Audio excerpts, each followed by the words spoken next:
Hello everyone, welcome back. Study ম্যাথমেটিক্সে প্রত্যেকে স্বাগত জানিয়ে ক্লাস 7 থেকে chapter 8 page number 120 video part number আজকে 6 করব। আজকে আমরা 3 দাগের অঙ্কটা করব। এবিসি একটি ত্রিভুজ আঁকার চেষ্টা করি যেখানে এবি ইকুয়াল টু 5 সেমি, বিসি ইকুয়াল টু 7 সেমি এবং কোণ এবিসি ইকুয়াল টু 60 ডিগ্রি। এখানে বি কোণটা হচ্ছে 60 ডিগ্রি। যখন এভাবে নাম উল্লেখ করা থাকবে তখন কিন্তু আমাদের খসড়া ছবি আগে প্রথমে পেন্সিল আর স্কেলের সাহায্যে খসড়া ছবি একটা অঙ্কন করে নিতে হবে। তারপরে আমরা ফাইনালে পেন্সিল কম্পাস দিয়ে ছবিটা অঙ্কন করার চেষ্টা করব। তাহলে এখানটায় খসড়া রাফটা করে নিব আমরা।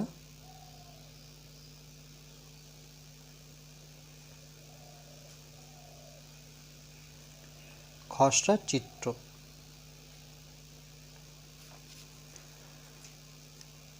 তাহলে দেখো এখানে যে বাহুগুলো দেখতে পাচ্ছি, একটা হচ্ছে সব থেকে বড় বাহু 7 সেমি। তাহলে একটু আমরা রাফ করে নিই। খসড়া মানে সেটাকে রাফই বলা চলে। ধরে নাও এটা হচ্ছে বিসি বাহু, বিসি। তাহলে এখানে বি, এখানে সি। এখানে দেখতে হবে এখানে 60 ডিগ্রি কোণ কোথায় অঙ্কন করতে হবে। এই বি যে বিন্দুটি আছে এখানে 60 ডিগ্রি কোণ অঙ্কন করতে হবে। তাহলে এখানে একটি বিন্দু নিই। তাহলে এই বিন্দুটির নাম দিতে হবে এ। এবার এ থেকে বিকে আমরা যুক্ত করব। এখানে 60 ডিগ্রি কোণ অঙ্কন করব, তারপরে কিন্তু এটা কাটব। তারপরে এসিকে আমরা যুক্ত করে নেব। এবার দেখে নিই মিলল কিনা। এসি যেমন বিসি ছিল 7 সেমি, এবি হচ্ছে 5, তাহলে এবি আমরা বসাবো 5 সেমি, সিএম ফর সেন্টিমিটার। তারপরে ছিল কোণ এবিসি, এ বি সি, দেখো এই কোণটা হচ্ছে 60 ডিগ্রি। এবার এই খসড়া চিত্র দেখে কিন্তু আমরা পেন্সিল কম্পাসের সাহায্যে ছবিটা অঙ্কন করব। তার আগে এটা আমরা বক্সের মধ্যে রেখে দিই। এবার আমরা সব থেকে যে ছোট বাহু সেই বাহুটার মাপ নেব। যেখানে 5 আছে ঠিক তার সোজা আমরা একটা বিন্দু নেব, আর শূন্য সোজা করে আমরা একটা বিন্দু নেব। এবার এই দুটো বিন্দু আমরা যুক্ত করে নেব।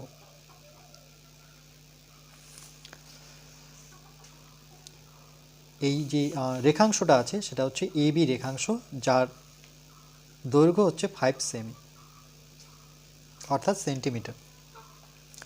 তারপরে ঠিক একইভাবে আমরা বিসি 7 সেমি মেপে নেব। তাহলে দেখো 7-এর সোজা করে একটা বিন্দু নেব আর শূন্য সোজা করে একটা বিন্দু নেব। এবার এই দুটো বিন্দুকে আমরা যুক্ত করে নেব।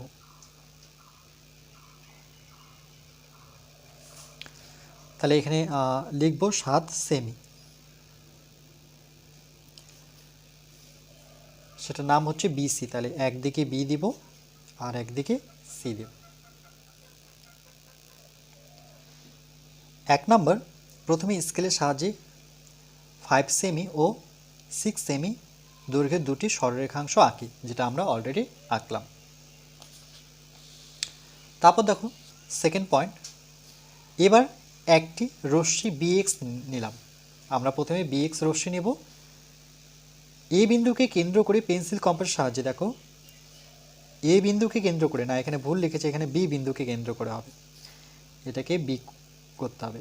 বি বিন্দুকে কেন্দ্র করে পেন্সিল কম্পাসের সাহায্যে 7 সেমি আমরা 7 সেমি দৈর্ঘ্যের ব্যাসার্ধ 7 সেমি দৈর্ঘ্যের ব্যাসার্ধের একটি বৃত্তচাপ আঁকলাম, যা রশ্মি বিএক্সকে কোথায় ছেদ করবে, সি বিন্দুতে ছেদ করলো। আমরা ঠিক একইভাবে প্রথমে স্কেলের সাহায্যে যে কোনো মাপ নেব।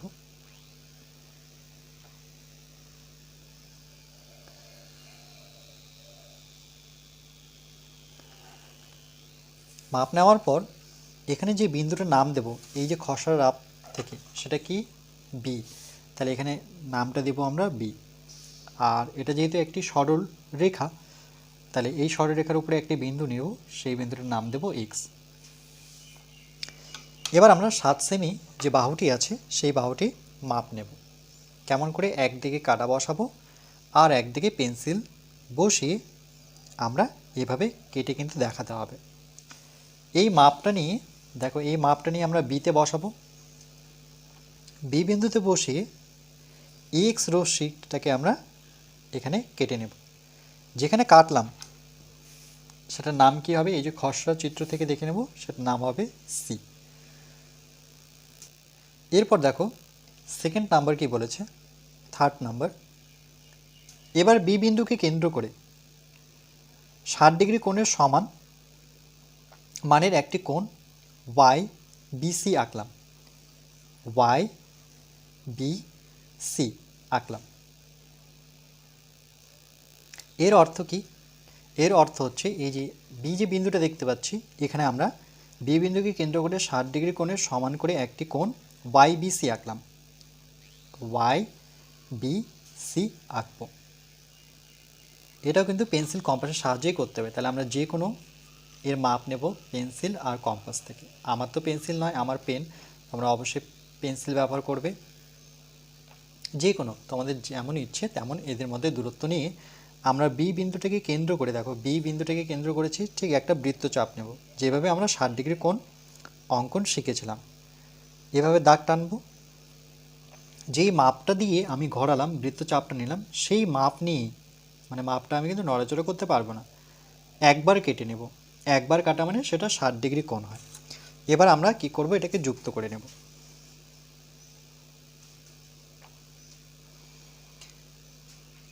এই ছেদবিন্দু থেকে বি কে যুক্ত করব।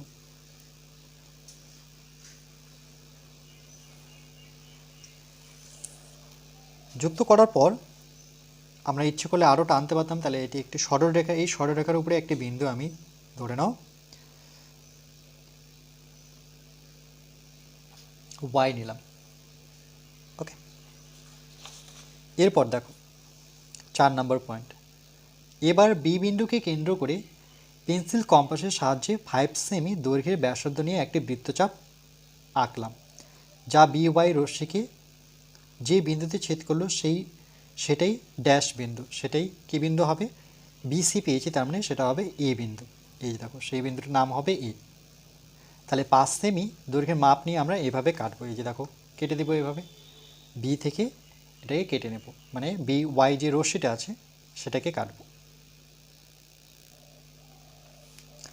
তাহলে আমরা 5 সেমি মাপটা আরেকবার নেব, একদিকে কাটা বসাবো আর একদিকে পেন্সিল বসাবো, এভাবে কিন্তু দেখাতে হবে। সেই মাপটা নিয়ে আমরা বি বিন্দুকে কেন্দ্র করে, দেখো বিতে বসিয়ে বি ওয়াই যে রশ্মিটি আছে সেটাকে আমরা এভাবে কেটে নেব। যেখানে কাটলাম সেই বিন্দুটার নাম দেব এ। কেন কি খসড়া রাপে সেই বিন্দুটার নাম কি হবে, এ। এবার এ থেকে আমরা সি কে যুক্ত করব।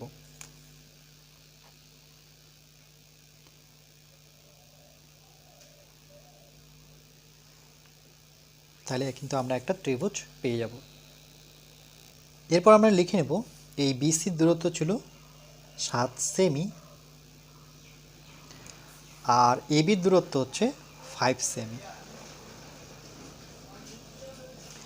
আর এখানে এই কোণটা হচ্ছে 60 ডিগ্রি। আমরা চাইলে পরে চাঁদার সাহায্যে মেপে যাচাই করে নিতে পারি যে এটা 60 ডিগ্রি কোণ হলো কিনা। দেখো 0, 10, 20, 30, 40, 50, এই যে 60 ডিগ্রি কোণ। এরপরে দেখো 5 নম্বর পয়েন্ট কি বলেছে, স্কেলের সাহায্যে এ ও সি দুটি বিন্দু যোগ করি, যেটা আমরা অলরেডি যোগ করে নিয়েছি। যোগ করার ফলে ত্রিভুজ এবিসি পেলাম। তাহলে আমরা ত্রিভুজটার নাম কি লিখব, যে ত্রিভুজ এবিসি। তাহলে সুতরাং এবিসি একটি ত্রিভুজ, এভাবে লিখতে পারি, এ বি সি একটি ত্রিভুজ পেলাম। এটাও কিন্তু পেন্সিলেই লিখতে হবে, পেন ব্যবহার করতে পারবো না।